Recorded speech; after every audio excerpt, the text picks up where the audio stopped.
वज़ीर आज़म शहबाज शरीफ मौलाना फजल रहमान के घर पहुँच गए। मुलाकात में मुल्क की मजमूई सियासी सूरत हाल पर बातचीत हुई। ज़राए के मुताबिक वफाकी हुकूमत ने मुल्क को दरपेश चैलेंजेस में मौलाना फजल रहमान से मदद और हिमायत तलब कर ली। वज़ीर आज़म ने कहा कि मौलाना फजल रहमान एक जमहूरी सोच रखने वाले ज़ीरक सियासतदान हैं। मौलाना फजल रहमान से दरख्वास्त की गई कि वो हमेशा की तरह जमहूरी सियासी सोच के साथ आगे चलें। वज़ीर आज़म ने कहा कि उन्हें यकीन है मौलाना फजल रहमान इंतशारी टोले की सियासत को मुस्तरद करेंगे।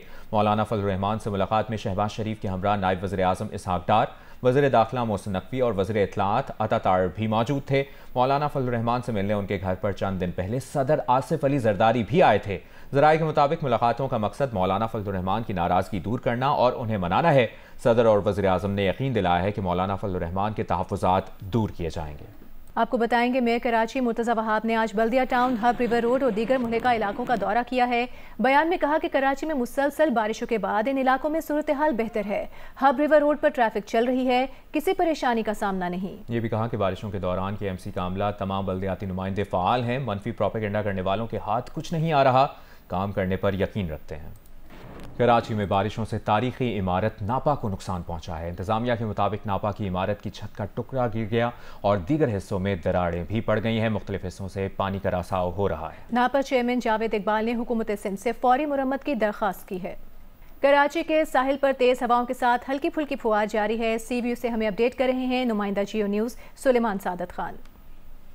आज बिल्कुल मैं इस वक्त कराची के साहिल पर मौजूद हूँ। क्लिफ्टन का ये इलाका है और इस वक्त शदीद जो है वो तेज़ हवाएं जो हैं वो यहाँ पर मौजूद हैं, क्योंकि महकमा मौसमियात के मुताबिक जो कि समंदरी तूफ़ान असना है वो शुमाल और जुनूब में मौजूद है और 60 से 70 किलोमीटर फ़ी घंटे की रफ्तार से जो है वो ये हवाएं जो हैं वो चल रही हैं इस वक्त और की फुल्की फुहार जो है वो पड़ रही है। लोगों को जो है वो साहिल पर आने से जो है वो रोकने के लिए इंतज़ामिया और पुलिस जो है वो अपनी मौजूद है। एक्टिवली यहाँ पर जो है वो पेट्रोलिंग भी की जा रही है, क्योंकि जो मौजें हैं वो समंदर की वो भी बहुत ज़्यादा जो है वो ऊंची हैं और यहाँ पर अंदर जाने की किसी को इजाज़त नहीं है। ना सिर्फ ये बल्कि जो है वो नोटिफाई किया जा चुका है कि सिंध और बलूचिस्तान की साहिली पट्टी पर जो है वो माहीगीरों को भी जो है वो शिकार की इजाज़त जो है वो नहीं है, क्योंकि जो समंदरी तूफ़ान होता है उसके असरात जो है वो कई रोज़ तक जारी रहते हैं। तो इस वक्त सूरत हाल ये है कि तेज़ हवाएं जो हैं वो चल रही हैं और महकमा मौसमियात की पेशगोई है कि रात के औकात जो है वक्फे से जो है तेज़ मूसलाधार बारिश जो है वो भी होगी कराची में। जी, कोहिस्तान से आने वाले सैलाबी रेलों ने कुमराट में तबाही मचा दी। 300 से ज़ायद सयाह फंस गए। मरकजी सड़क दरिया में बह गई। सैलाबी रेलों के बाद कुमराट का ज़मीनी राब्ता मुनक़ता हो गया। रेलों से होटलों और रेस्टोरेंट्स को नुकसान पहुंचा है। सिंध, बलूचिस्तान, खैबर पख्तूनख्वा में मूसलाधार बारिशों के बायस सैलाबी सूरत हाल है। कीरथर पहाड़ी सिलसिलों में मूसलाधार बारिशों के बायस नदी नालों में तुग़यानी है। उमरकोट और बदीन के सेम नालों में शिगाफ से मुतादिद देहात और फसलें ज़ेर-ए-आब हैं। बलूचिस्तान के मुख्तलिफ इलाकों में सैलाबी रेलों से राब्ता सड़कें मुतासर हैं। जहलुम में तूफ़ानी बारिश से डुमेली के मिनी डैम की हिफाजती दीवार में शिगाफ पड़ने से मुतादिद इलाके ज़ेर-ए-आब आ गए। कीरथर पहाड़ी सिलसिलों में मूसलाधार बारिशों के बायस नदी नालों में तुग़यानी है। गाज नदी में 22 फीट सैलाबी रेला दाखिल होने से पानी सूल पुल के ऊपर से बहने लगा है। जूही को काछू से मिलाने वाली सड़क 3 मुख्तलिफ मुकामात पर ज़ेर-ए-आब है, जबकि काछू के 150 से ज़ायद देहात का तहसील जूही से ज़मीनी राब्ता मुनक़ता है। ठट्टा के साहिली इलाकों कैटी बंदर, भगान, गाढ़ो समेत साहिली पट्टी में तेज़ हवाएं चल रही हैं। गहरे समंदर में शिकार के लिए जाने वाली कश्तियां 5 रोज़ से समंदर किनारे खड़ी हैं। जज़ायर के मकीनों को रिलीफ कैंपों में मुंतकिल किया जा रहा है। बदीन की तहसील गोलारची में 2 सेम नालों और उमरकोट के हिरल सेम नाले में 50 फीट चौड़ा शिगाफ पड़ गया, जिसके बायस मुतादिद गाँव और फसलें ज़ेर-ए-आब हैं। झलमक्सी, नसीराबाद, जाफराबाद, खुशदार, बोलान, बख्तियाराबाद समेत बलूचिस्तान के दीगर अजला में मूसलाधार बारिश का सिलसिला जारी है। मुख्तलिफ इलाकों में कच्चे मकानात और दीवारें गिर गईं, जबकि टमाटर और कपास की फसलें मुतासिर हैं। झलमक्सी में नौताल, गंदावा और M8 शाहरा मुतासिर है, जबकि सनी में सैलाबी रेला से रूदी पुल टूटने से सनी का बोलान से ज़मीनी राब्ता मुनक़ता हो गया। खुशदार में शाहरा M8 भलोंग के मुकाम पर सैलाबी रेले में बह गई। जिसके बाइस सिंध बलूचिस्तान का जमीनी राब्ता मुनक़ता है। मुल्तान, गुजरांवाला, फैसलाबाद, राजनपुर समेत पंजाब के मुख्तलिफ इलाकों में भी तेज बारिश हुई। एलम में तूफानी बारिश से डुमेली के मनी डैम की हिफाजती दीवार में शगाफ पड़ने से मुल्हिका इलाके ज़ेर आब आ गए। कीर्थर के पहाड़ियों में मूसलाधार बारिशों के बाद गाज नदी के सैलाबी रेले ने जिला दादू की तहसील जोही के इलाके कांचू की आबादी को शदीद मुश्किलात से दो चार कर दिया। मजीद तफसील बता रहे हैं मंशर झील 0 पॉइंट पर मौजूद जियो न्यूज़ के नुमाइंदे रियाज नारेजो।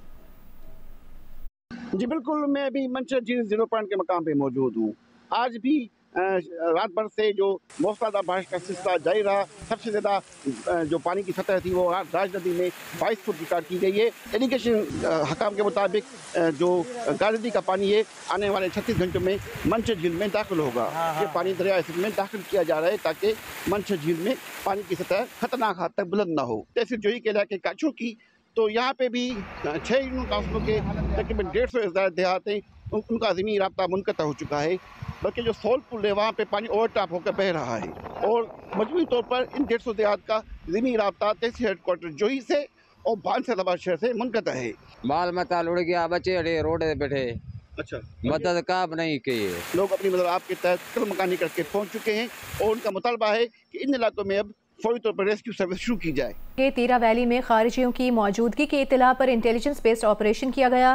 फायरिंग के तबादले में फितना खवारिज के 12 दहशतगर्द हलाक हो गए। 28 और 29 अगस्त को पाक फौज ने खवारिजियों को उनके ठिकानों पर एंगेज किया। ISPR के मुताबिक पाक फौज के हालिया ऑपरेशन की वजह से फितना खवारिज और उनके हिमायतियों को शदीद धचका लगा है। अब तक 37 दहशतगर्द हलाक, 14 शदीद जख्मी हुए हैं। इंटेलिजेंस बेस्ड ऑपरेशन अमन के क़याम तक जारी रहेंगे। सदर आसिफ अली जरदारी के जिला खैबर वादी तीरा में कामयाब इंटेलिजेंस ऑपरेशन पर सिक्योरिटी फोर्सेस को खिराजी तहसीन पेश किया गया है और सिक्योरिटी फोर्सेस की पेशावराना महारत की तारीफ की है। सदर मुमलिकत ने दहशतगर्दी की इफरियत को जड़ से उखाड़ फेंकने के कौमी अज़्म का इजहार किया है। कहा कि मुल्क की सलामती और इस्तेहकाम के लिए दहशतगर्दों के खिलाफ कार्रवाइयाँ जारी रखेंगे। दहशतगर्दी के खिलाफ जंग में पूरी कौम अफवाज के शाना बशाना खड़ी है। वज़ीर आज़म शहबाज शरीफ ने कहा है कि बलूचिस्तान में कानून नाफिज करने वाले इदारों बशमूल पुलिस और लेविस की इस्तेदाद बढ़ाई जा रही है। विफाकी काबीना के इजलास से खिताब में वज़ीर आज़म ने कहा कि दहशतगर्दी की इफरियत को जड़ से उखाड़ फेंकने और इबरत का निशान बनाने के लिए पूरी कौम पुरअज़्म है। बलूचिस्तान हुकूमत बलूच नौजवानों को कौमी धारे में लाने और तरक्की और खुशहाली के लिए इकदाम कर रही है। विफाकी हुकूमत बलूच नौजवानों को आलमी मयार की तालीम और यकसा तरक्की के मौके देने के लिए मुकम्मल ताउन करेगी। काबीना इजलास के एलामिये में कहा गया कि काबीना ने ML1 के पहले मरहले पर मालियाती यकीन दहानी से मुतालिक मुज़ाकरात की मंजूरी दे दी। काबीना ने हिदायत की कि हतमी मुआहिदा मंजूरी के लिए काबीना के सामने दोबारा पेश किया जाए। काबीना ने इक्तिसादी राब्ता कमेटी के 29 अगस्त 2024 के इजलास के फैसले की तौसीक कर दी। तहरीक इंसाफ के रहनुमा असद कैसर ने कहा है कि एपिक्स कमेटी बलूचिस्तान का मामला पार्लियामेंट में लाए। मीडिया से गुफ्तगू में कहा कि वज़ीर दाखिला कहते हैं कि ये एक SHO की मार है। बलूचिस्तान के जो नुमाइंदे बैठे हैं वो आवाम के नुमाइंदे नहीं हैं। बलूचिस्तान के तमाम स्टेक होल्डर्स को एतमाद में लिया जाए। असद कैसर ने कहा कि इस वक्त मुल्क में जो कुछ हो रहा है हमें उस पर शदीद तशवीश है।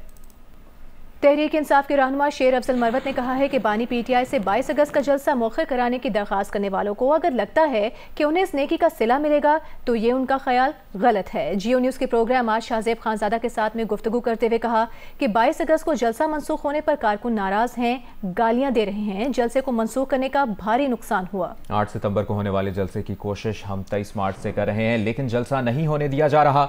देखिए शेर अफजल मरवत का तफसीली इंटरव्यू आज रात 10 बजे प्रोग्राम आज शाहजेब खानजादा के साथ में। और अभी आपको बताएं, डॉक्टर जहांजेब ने डिप्टी चेयरमैन प्लानिंग कमीशन के ओहदे से इस्तीफा दे दिया है। वज़ीर आज़म ने डॉक्टर जहांजेब का बतौर डिप्टी चेयरमैन प्लानिंग कमीशन इस्तीफा मंजूर कर लिया है। डॉक्टर जहांजेब को इस्तीफे की मंजूरी का इतलाक फौरी तौर पर होगा। वज़ीर आज़म ने वफाकी वज़ीर एहसन इकबाल को डिप्टी चेयरमैन प्लानिंग कमीशन की जिम्मेदारियां सौंप दी हैं। नोटिफिकेशन के मुताबिक एहसन इकबाल को डिप्टी चेयरमैन प्लानिंग कमीशन की इजाफी जिम्मेदारियां दी गई हैं। वज़ारत खजाना का कहना है कि माली साल 2025 का आगाज मुस्बत आशारियों से हुआ है।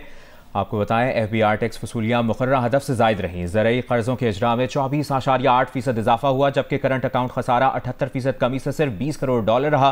वजारत खजाना की तरफ से अगस्त में जारी करदा रिपोर्ट के मुताबिक अगस्त में महंगाई 9.5 से 10.5% के दरमियान रहने का इम्कान है। सितंबर में महंगाई मजीद कम होकर 9% से 10% के दरमियान रहने की तवक्को है। रिपोर्ट के मुताबिक जुलाई में तरसीलात ज़र में 47% इजाफे से $3 अरब रही। गैर मुल्की सरमायाकारी 64% इजाफे से $13 करोड़ 63 लाख रही। मजमूई बैरूनी सरमायाकारी 18 करोड़ 91 लाख रही। बड़ी सनत की पैदावार में रवा माली साल इजाफा मुतवक्के है। अभी आपको बताएं, कराची में जबरी गुमशुदगियों के आलमी दिन पर HRCP और नेशनल ट्रेड यूनियन फेडरेशन ने रैली निकाली। रैली 3 तलवार से प्रेस क्लब तक निकाली गई। रैली में इंसानी हुकूक के रहनुमाओं समेत दीगर अफराद ने शिरकत की। General secretary NTUF Nasir Mansoor का रैली से खिताब करते हुए कहना था कि तमाम मज़लूम अक़वाम के लिए आवाज़ उठाने आए हैं। जबरी गुमशुदगियों का सिलसिला बंद होना चाहिए।